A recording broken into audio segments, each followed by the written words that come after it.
अभी मैं रीवा जिले में हूँ। बात करूँ जो दृश्य है आप देख सकते हैं, कार्यालय अधीक्षण अभियंता संचार संधारण मध्य प्रदेश पूर्व क्षेत्र विद्युत वितरण कंपनी लिमिटेड रीवा ब्रिज। मैं बात करूं यहाँ पर जो दृश्य देख रहे हैं, यहाँ पर किसी भी तरह से कोई मेले का दृश्य नहीं है। यहाँ पर केवल शोषित वर्ग और जिसने लगातार पूरा जो मोर्चा संभाला हुआ है पूरे तंत्र की, यानी अगर उस तंत्र की बात करूं यानी बिजली विभाग की, यहाँ पर देख सकते हैं जितने भी लोग देखेंगे आज एक साथ एक जैसे चेहरे एक साथ लगातार जमीन पर बैठ करके अपनी आवाज को कहीं न कहीं से मुख्यमंत्री शिवराज सिंह चौहान जी तक पहुंचाने का प्रयास कर रहे हैं। यहाँ पर बात करूं लगभग संविदा के रूप में अधिकारी और कर्मचारी भी और आउटसोर्स के रूप में लगभग यहाँ पर लगभग 800 से ऊपर की संख्या के कर्मचारी यहाँ पर देख सकते हैं। बाकी समस्त संविदा कर्मचारियों का नियमितीकरण, लंबित फ्रिंज बेनिफिट का भुगतान किए जाए।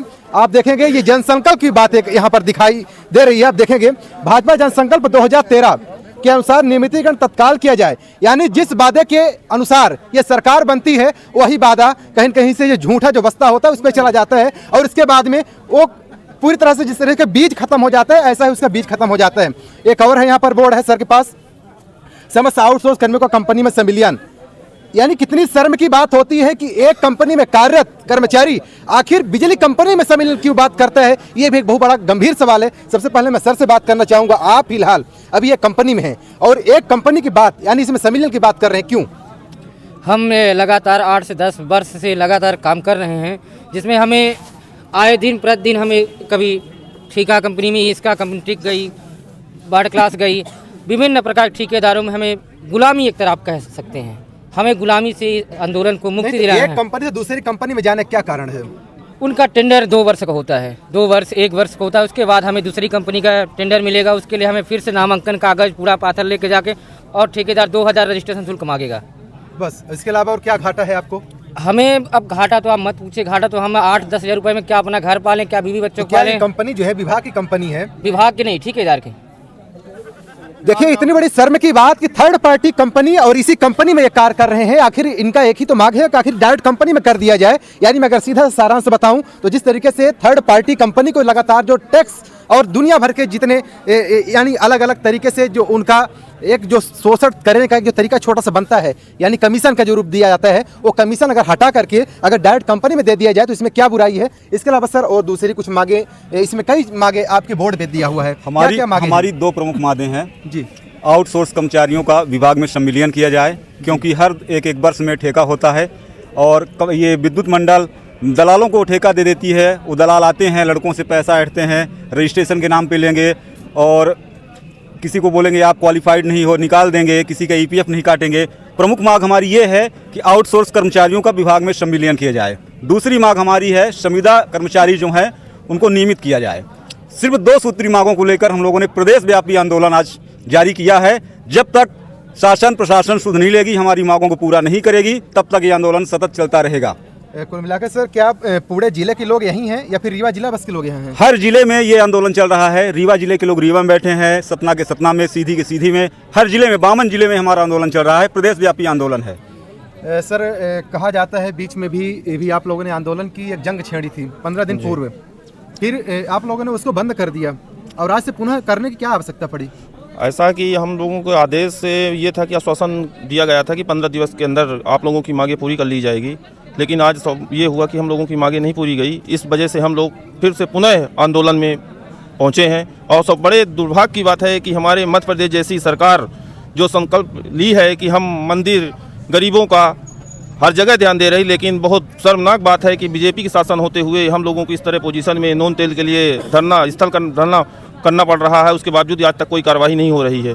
आउटसोर्स प्रथा एक ऐसी है कि जो हम लोगों का खून चूस के, पहले तो गोर लोग आए थे, अब काले बन के गोर बन गए हैं। वही हमारा ये है कि मांगे नियमितकरण 2 हैं, आउटसोर्स संविदा। तो चलिए सर आप भी आउटसोर्स कर्मचारी? जी हाँ। क्या नाम है आपका? मुकेश पांडे, बिंद आउटसोर्स संगठन का अध्यक्ष। तो चलिए यहाँ पर संविदा कौन होगी? तो चलिए आपने आउटसोर्स की आपने व्यथा सुनी है, लेकिन सबसे बड़ी बात होती है कि आखिर संविदा की क्या व्यथा है। मैं सर से ही जानना चाहूँ, सुनना क्या है सर? मैं राकेश सनोडिया, सहायक अभियंता। तो सर संविदा की क्या व्यथा है सर? संविदा की नहीं, यहाँ पे हम 5 सूत्री मांगों के लेकर कार्य कर रहे हैं। जैसा कि हमारी ये कार्य बहिष्कार जो था वो 6 जनवरी से होने वाला था, लेकिन माननीय पीएस साहब महोदय से बात हुई थी, उन्होंने हमको आग्रह करा था कि आप लोग अभी अपना कार्य बहिष्कार ना करते, हमको 15 दिन का समय दें, हम माननीय मुख्यमंत्री जी से आपकी मुलाकात कराएंगे, उसमें आपका निर्णय रखा जाएगा, आपके जो पक्ष होंगे उनको सबको रखे मंजूरी कराने की हमारी तरफ से पूरी कोशिश की जाएगी। लेकिन 15 दिन निकल गया है, उसके बाद भी उनकी तरफ से कोई नहीं कार्य किया गया, ना ही मुलाकात कराई गई है। इस कारण से हम लोग मजबूर होकर, बेबस होकर आज की डेट में हम लोग फिर से अपना आग्रह किए हैं कि हम लोग कार्य बहिष्कार किए हैं, अनिश्चितकालीन चलेगा। इसमें हमारी मुख्यतः 5 मांगे रखी गई हैं।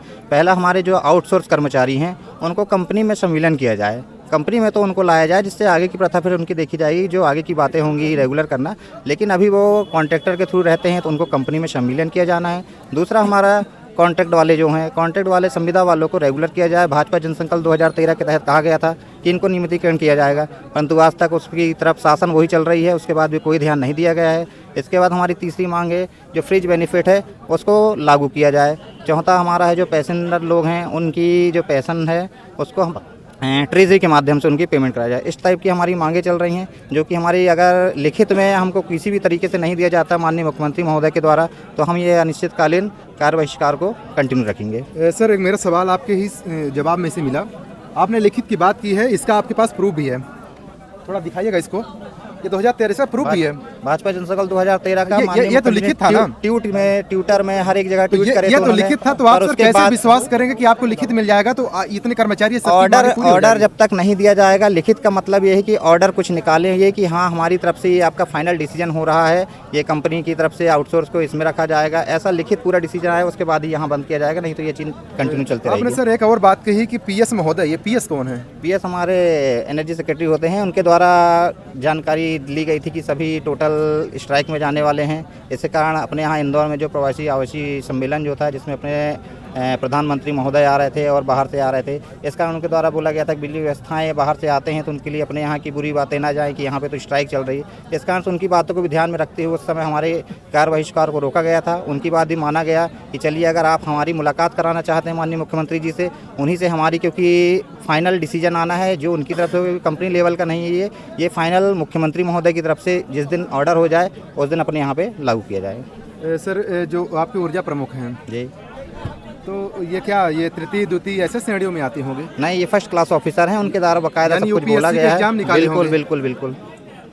बताइए कितनी शर्म की बात है। आज तक तो मेरा ध्यान इसी पर जा रहा है सबसे ज़्यादा कि केवल ये तो राजनीतिक लोगों ने किया होगा, ये जो दृश्य 2013 से लगातार, यानी कहूँ तो 3 पंचवर्षीय बीत जाता है कार्यकाल, और यहाँ पर ऐसे नज़रियों में अगर देखा जाए, ये नज़रिया यूपीएससी का जो एग्जाम क्वालिफाइड करता है, यानी इस देश का सबसे, एक तरह से कहूँ, सबसे कठिन परीक्षा होती है और सबसे बड़ा पद होता है। इसके बावजूद भी बताइए, एक आईएएस लेवल का व्यक्ति जो पूरे विभाग को संचालित कर रहा है वो भी गुमराह कर रहा है। लेकिन जरा ये जो लोग हैं, आप चारों तरफ देखेंगे, आउटसोर्स संविदा, इनको इस साथ गुमराह तो न कर पाएंगे सर? ऐसा भी हो सकता है? नहीं, कोई गुमराह नहीं, यानी अनिश्चितकालीन हड़ताल चलेगी? अनिश्चितकालीन कार्य बहिष्कार यहाँ चलता रहेगा पूरा, जब तक हम लोग को जो मांगे रखी गई हैं वो बाकायदा हमारे बाय लेटर ये लोग नहीं दिया जाएगा।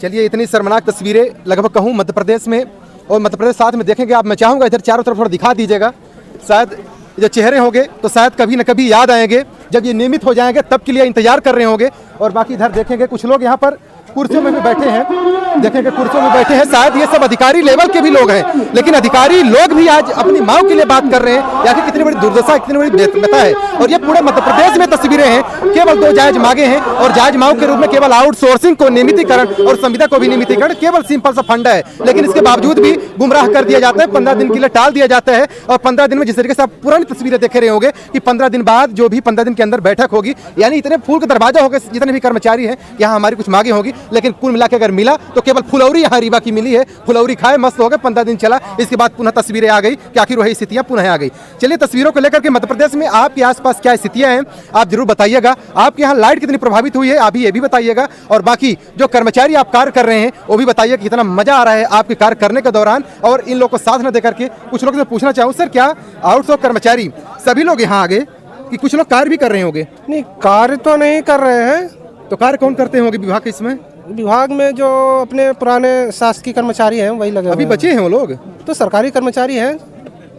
किसी ने कहा कि हाथ पांव कटे हैं, किसी ने कहा नहीं कि हैं तो, लेकिन ड्यूटी पर तो हैं। अच्छा जी जी। तो ये कैसे खंभे में चढ़ेंगे फिर? ये खंभे का काम तो शायद जो सही है वो कर पाएंगे, बाकी विकलांग तो नहीं करेंगे।